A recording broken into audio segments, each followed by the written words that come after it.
അല്ലേ അദ്ദേഹത്തിന് ഒരു ഡ്രീം ഉണ്ട്. ഈ തൃശ്ശൂരിന്റെ വികസനത്തെ കുറിച്ച് ആളൊരു സ്വപ്നമുണ്ട്. പക്ഷെ അതിന്റെ ഒരു ഘട്ടത്തിലും ഈ കോർപ്പറേഷൻ ഭരണസമിതി സഹകരിച്ചിട്ടില്ല. അപ്പൊ ആള് കാണുന്നത് പൊതുജനങ്ങൾക്ക് വേണ്ടിയിട്ടാ. ആളുടെ കാഴ്ചപ്പാടെന്ന് പറഞ്ഞാൽ പൊതുജനങ്ങൾക്ക് വേണ്ടിയിട്ടും നഗരത്തിന്റെ ഉയർച്ചയ്ക്ക് വേണ്ടിയിട്ടുള്ള വികസനമാണ്. അതിന്റെ ഒരു ഘട്ടത്തിലും ഇവര് അദ്ദേഹത്തെ സഹായിക്കണില്ല. ഒരു പ്രൊജക്ട് വയ്ക്കാൻ തയ്യാറാവണില്ല തൃശ്ശൂരിന്റെ വികസനം. നമുക്കറിയാം, അദ്ദേഹം കഴിഞ്ഞ MP ആയിരിക്കുന്ന സമയത്ത്, രാജ്യസഭ MP ആയിരിക്കുന്ന സമയത്ത് 1 കോടി കൊടുത്തു തൃശ്ശൂർ കോർപ്പറേഷന്. അത്യാവശ്യമായിട്ട് 2-3 ഫ്ലൈ ഓവറുകൾ തൃശ്ശൂരിന്റെ ചുറ്റും വരുന്നതുണ്ട്. അപ്പൊ അതിനെ കുറിച്ചൊന്നും ഇവര് ഒരു ചർച്ച നടക്കണില്ല, അത്തരം കാര്യങ്ങളെ കുറിച്ച്.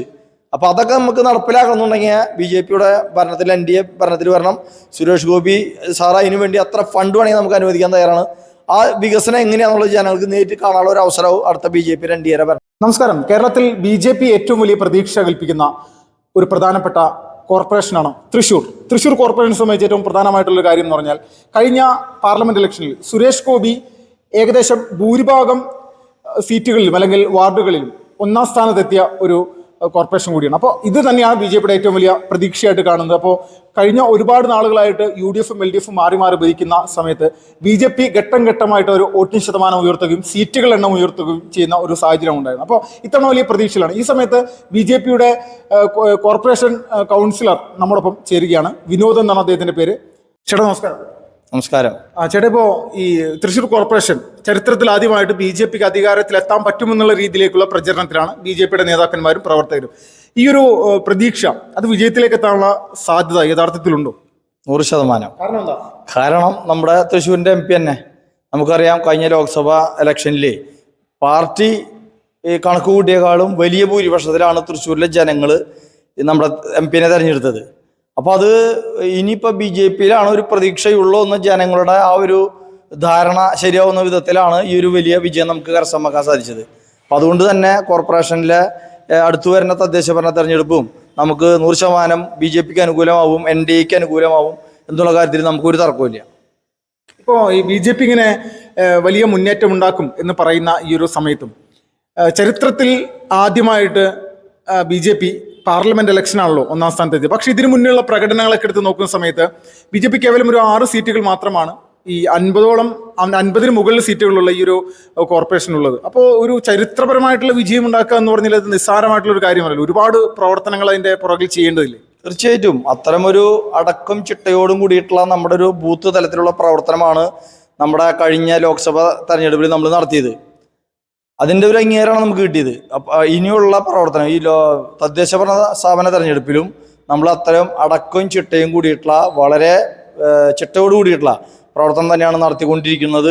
വോട്ട് ചേർത്തേണ്ട കാര്യത്തിലായാലും മറ്റു എല്ലാ കാര്യത്തിലും നമ്മൾ പിന്നെ ഇവിടെ നടത്തിക്കൊണ്ടിരിക്കുന്ന LDF-ഉം UDF-ഉം മാറി വന്ന് ജനങ്ങൾക്ക് നൽകിയിട്ടുള്ള വാഗ്ദാനങ്ങൾ പാലിക്കാണ്ട് വരുമ്പോൾ അവരുടെ ഉള്ളിലുണ്ടാവും ഒരു അമർഷം ഉണ്ടല്ലോ.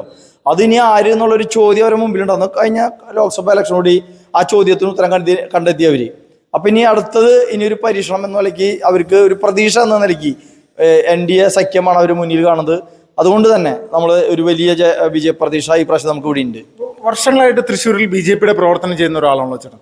അപ്പോൾ ഇതിൽ കുറേ നാളുകളായിട്ടുള്ള ആ ഒരു പ്രവർത്തനത്തിൻ്റെ ഒരു പരിചയം അല്ലെങ്കിൽ ഘട്ടം ഘട്ടമായിട്ട് BJP മുന്നോട്ട് വരുന്ന എല്ലാ സാഹചര്യങ്ങളും കണ്ടൊരു വ്യക്തി കൂടിയാണ്.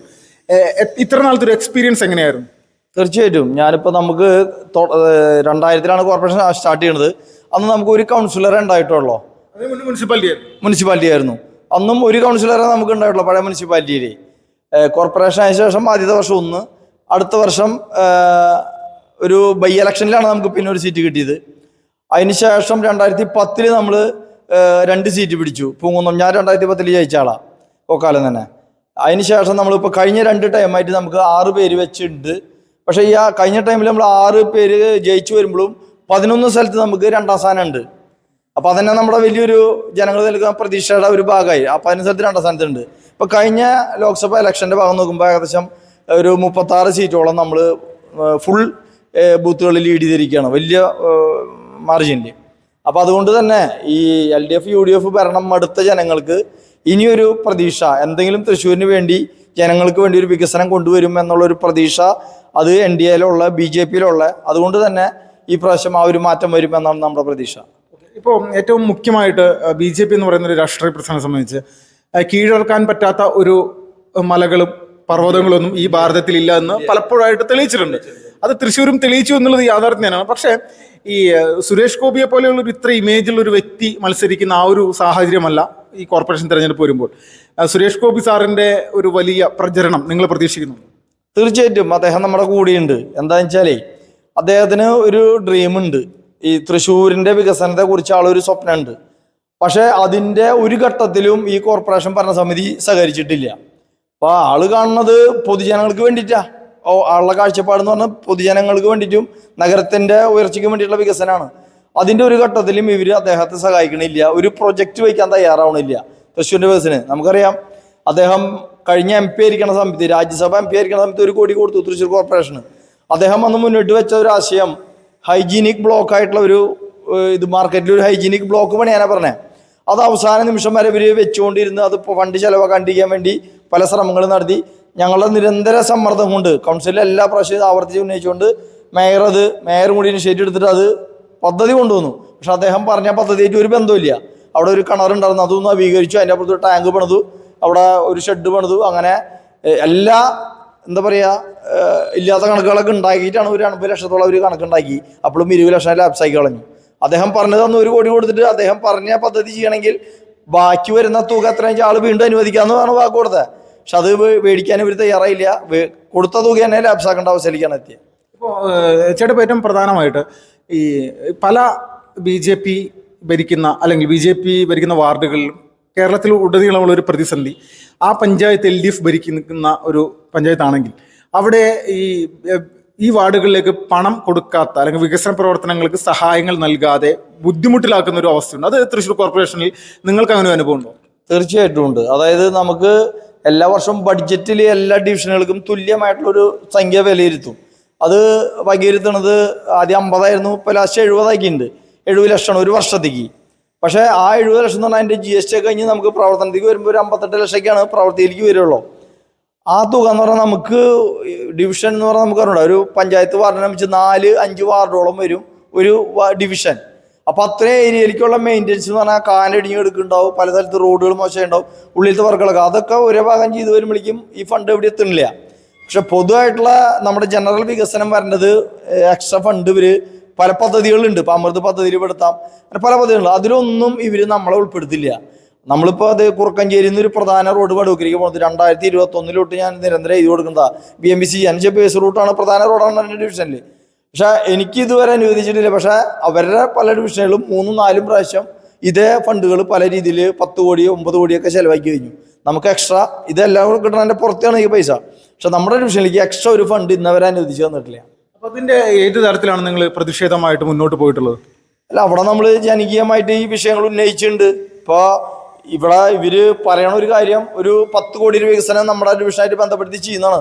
പക്ഷെ ആ വികസനത്തിന് ഞാൻ തുടക്കം മുതലേ എതിരാണ്. കാരണം കുറുക്കഞ്ചേരി മുതൽ കുറുപ്പൻ റോഡ് വരെ വരുന്ന ഒരു റോഡ് BMBC റോഡ് ഉണ്ടായിരുന്നത്, അത് BMBC തന്നെ ചെയ്യണമെന്നാണ് ഞാൻ ആവശ്യപ്പെട്ടത്. അത് 2010 1 കോടി 18 ലക്ഷം രൂപയ്ക്ക് ടെൻഡർ കഴിഞ്ഞ് എഗ്രിമെന്റ് വെച്ച ഒരു സാധനം യാതൊരു കാരണവും ഇല്ലാണ്ട് അത് ക്യാൻസൽ ചെയ്തിട്ടാണ് ഇപ്പോൾ 10 കോടിക്ക് കോൺക്രീറ്റ് റോഡ് ചെയ്തേക്കണു. ഇനി അതിൻ്റെ അനുബന്ധ പണികൾ ചെയ്യാൻ 2 കോടി കൂടി ചിലവാക്കണം. അതുകൊണ്ട് ഉണ്ടായിട്ടുള്ള ബുദ്ധിമുട്ടുകൾ ജനങ്ങൾക്ക്, വ്യാപാരികൾക്ക് വ്യാപാര വ്യവസായം നടത്താൻ പറ്റില്ല. ഉള്ള വീടുകളിലേക്ക് മുഴുവൻ റോഡിലെ വെള്ളം മുഴുവൻ വീടുകൾക്ക് ഇറങ്ങി പോകണു. അപ്പം ജനങ്ങളെ ബുദ്ധിമുട്ടിക്കാൻ വേണ്ടി മാത്രം ചെയ്തൊരു പ്രവൃത്തി വികസനം എന്നതിന് പറയാൻ പറ്റില്ല. സാമ്പത്തിക കൊള്ള നടത്താൻ വേണ്ടി കൊണ്ടുവന്നിട്ടുള്ള ഒരു പദ്ധതി അവർ. അത് BMBC ആണെങ്കിൽ ആ ഒരു 1.5 കോടിയുമ്പോൾ നിൽക്കേണ്ട പ്രവൃത്തിയാണ് ഇപ്പോൾ 10 കോടി കഴിഞ്ഞിട്ട് ഇനി 2 കോടി അതിന് വേണ്ടി ചിലവാക്കാൻ നിൽക്കുന്നത്. അത് ജനങ്ങൾക്ക് ദ്രോഹം മാത്രം ചെയ്യുന്നൊരു വികസനം. അതുമാത്രമല്ല, ആ കോൺക്രീറ്റ് റോഡ് വളരെ അതിൻ്റെ എന്താ പറയുക ഇതുകൾ പാലിക്കാണ്ട് പറഞ്ഞിട്ടുള്ള റോഡാണത്. വർഷകാലമായ വെള്ളം മുഴുവനും കടലിലേക്ക് പോകും. വേനൽക്കാലമായി കഴിഞ്ഞാൽ ആ വണ്ടികൾ പോകുമ്പോൾ മറ്റേ അതിൻ്റെ പാറപ്പൊടിയും സിമെൻ്റ് പൊടി പൊടിഞ്ഞ് മുകളിലേക്ക് പൊടി ശ്വസിച്ചിട്ട് ജനങ്ങൾക്ക് മാരകമായിട്ടുള്ള അസുഖങ്ങൾ വരാനുള്ള ഒരു സാഹചര്യം. അപ്പോൾ ഇത് വലിയ വികസനത്തിൻ്റെ പേര് പറഞ്ഞുകൊണ്ട് വൻ അഴിമതിയാണ് കോർപ്പറേഷൻ നടക്കുന്നത്. അതിനെതിരെ ജനങ്ങൾ പ്രതികരിച്ചു തുടങ്ങി. ഇപ്പം അതിൻ്റെ ഉദ്ഘാടനം മന്ത്രിനെ കൊണ്ടുവന്ന് ഇവർ അവിടെ വെച്ചിട്ട് ആ ഭാഗത്തുള്ള വ്യാപാരികൾ മുഴുവനും അവിടെ കറുത്ത കൊടി കെട്ടിയിട്ടാണ് അവിടെ അതിൻ്റെ അടുത്ത് വന്നൊന്ന് പ്രതിഷേധിച്ചത്. അപ്പോൾ ഇവർ വികസനം എന്ന് പറഞ്ഞ് ഉയർത്തി പിടിക്കുമ്പോഴും ജനങ്ങൾക്ക് അറിയാം ഇത് വെറും ഇവരെ സാമ്പത്തിക തിരിമറിക്ക് വേണ്ടി നടത്തിയിട്ടുള്ള വികസനമാണോ, ഇത് ജനങ്ങൾക്ക് വേണ്ടിയല്ല എന്നുള്ള ബോധ്യം ജനങ്ങൾക്ക് ഉണ്ടായിട്ടുണ്ട്. അപ്പം അതിനുള്ളൊരു തിരിച്ചടി ഇവിടെ ഉണ്ടാവും. അത് BJPക്ക് അനുകൂലമായി മാറും. BJP ഭരിക്കും. തീർച്ചയായിട്ടും 100% BJP ഈ പ്രാവശ്യം ഭരിച്ചിരിക്കും. BJP ഭരിച്ചാലേ തൃശ്ശൂരിന് നമുക്കൊരു MP-യും കേന്ദ്ര സഹമന്ത്രിയും ഉണ്ട്. എത്ര കോടി വേണമെങ്കിൽ ഏത് പ്രൊജക്റ്റ് വേണമെങ്കിൽ നടപ്പിലാക്കാൻ അദ്ദേഹം തയ്യാറാണ്. പക്ഷെ ഇവരൊരു പ്രൊജക്റ്റ് വെക്കണമെന്നില്ല എന്നുള്ളതാണ്. BJP വന്നാൽ തൃശ്ശൂരിൻ്റെ വികസനം എങ്ങനെയാണെന്നുള്ളത് ജനങ്ങൾക്ക് കാണിച്ചു കൊടുക്കാൻ നമുക്ക് സാധിക്കും. അതുമല്ല, ഇപ്പോൾ തൃശ്ശൂർ നേരിടുന്ന ഏറ്റവും വലിയ പ്രശ്നം എന്ന് പറഞ്ഞാൽ ട്രാഫിക് ബ്ലോക്കാണ്. പ്രധാന ജംഗ്ഷനുകളിലെല്ലാം ആളുകൾക്കൊന്നും അങ്ങോട്ട് പാസ് ചെയ്യണമെന്നുണ്ടെങ്കിൽ മണിക്കൂറുകളോളം ഇപ്പോൾ KSRTC ജംഗ്ഷൻ അടക്കം ക്യൂ നിൽക്കേണ്ട അവസ്ഥയാണ്. അതൊരു എന്താ പറയുക, ഫ്യൂവൽ ഇത് മാത്രമല്ല, നഷ്ടം മാത്രമല്ല വരുന്നത്, അതുകൊണ്ടുണ്ടാകുന്ന പൊല്യൂഷൻ, ജനങ്ങൾക്ക് ഇവിടെ താമസിക്കുന്നവർക്ക് മാരകമായിട്ടുള്ള രോഗങ്ങൾക്ക് ഇടവരുത്തുന്ന പൊല്യൂഷനും കൂടി നഗരത്തിൽ കൂടി വരുന്നു. അപ്പം അതൊന്ന് മാറണമെന്നുണ്ടെങ്കിൽ നമുക്ക് അത്യാവശ്യമായിട്ട് 2-3 ഫ്ലൈ ഓവറുകൾ തൃശ്ശൂരിൻ്റെ ചുറ്റും വരേണ്ടതുണ്ട്. അപ്പം അതിനെക്കുറിച്ചൊന്നും ഇവർ ഒരു ചർച്ച നടക്കണില്ല, അത്തരം കാര്യങ്ങളെ കുറിച്ച്. അപ്പം അതൊക്കെ നമുക്ക് നടപ്പിലാക്കണമെന്നുണ്ടെങ്കിൽ BJP-യുടെ ഭരണത്തിൽ, NDA ഭരണത്തിൽ വരണം. സുരേഷ് ഗോപി സാർ അതിനു വേണ്ടി അത്ര ഫണ്ട് വേണമെങ്കിൽ നമുക്ക് അനുവദിക്കാൻ തയ്യാറാണ്. ആ വികസനം എങ്ങനെയാണെന്നുള്ളത് ജനങ്ങൾക്ക് നേരിട്ട് കാണാനുള്ള ഒരു അവസരവും അടുത്ത BJP-യുടെ NDA ഭരണം. വളരെ നന്ദിയായിട്ട് ഈ ഒരു സമയത്ത് പ്രത്യേകിച്ച്.